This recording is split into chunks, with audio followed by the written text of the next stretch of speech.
Don't be a boob. For more videos like this one, please subscribe to this channel.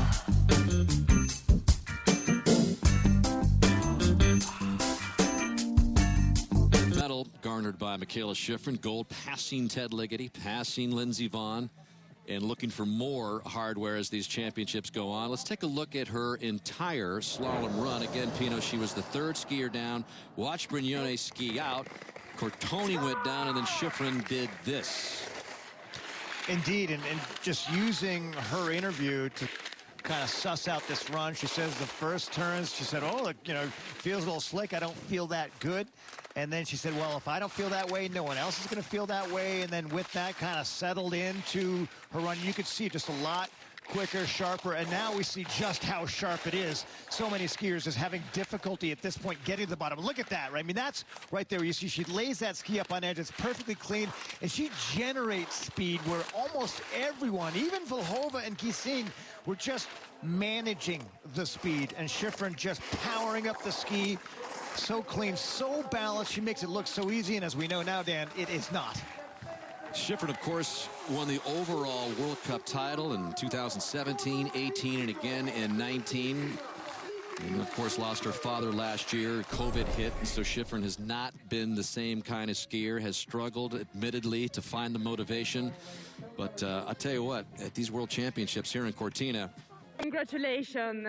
This is the 6th World Championship medals, gold medal actually. Yeah. And your first one, Alpine Combined one. You haven't, you never compete in Alpine Combined, and the first one you did, you just won it. Yeah, sorry, it is a little loud. Now I'm happy that we decided to put this in the plan. This World Champs, it was a really nice day, beautiful weather, really great tracks on both events, and for sure it was a tough slalom, so I'm pretty happy I got down with a really good run. That was a real slalom course. Yeah. And I think you make the, where do you think you make the difference in the Super G on the slalom?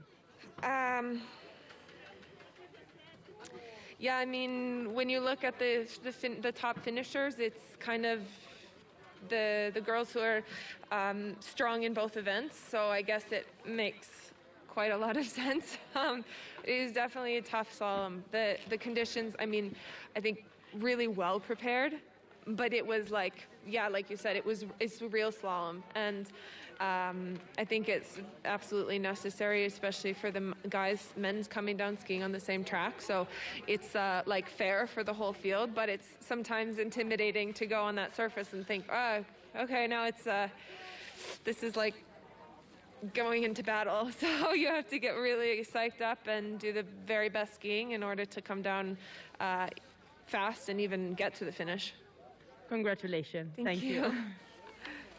All right, Peter, let's take a look at the entire day. We'll start with the Super G. Of course, Mikaela Shiffrin taking bronze in this discipline earlier on. And again, when she even won that bronze, she hadn't skied in the Super G in more than a year. Indeed, this her 6th day, if you will, of Super G all season long. For me, as we talked about with the slalom, you've got to get your miles in with slalom. You got to do your 10,000, your 15,000 turns a year in order to be proficient.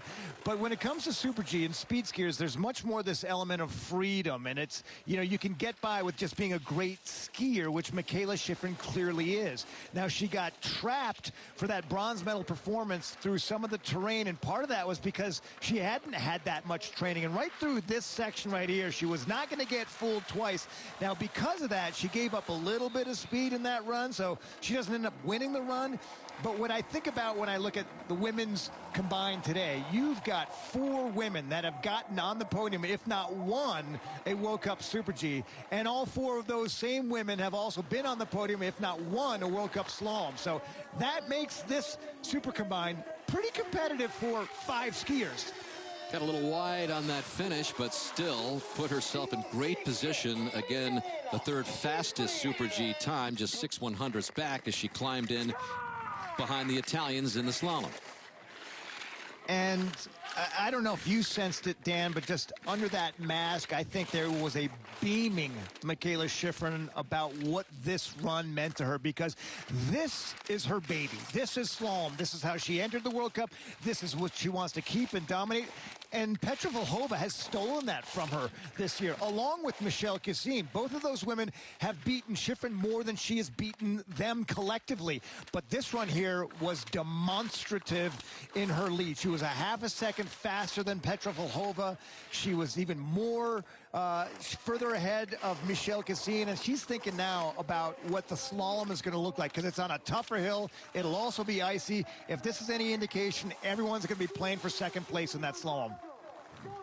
Strong start for Mikaela Shiffrin to these Worlds. The bronze in the Super G, gold here. Gold medal number 6, passing the great Ted Ligety. So it's Vlhova who settles for the silver, Cassine in the 3rd position, as we talked about. So Shiffrin's just 25 years old, still has a lot of skiing left in her storied career, but so does Bella Wright, and we had a chance to catch up with the American in the 14th position.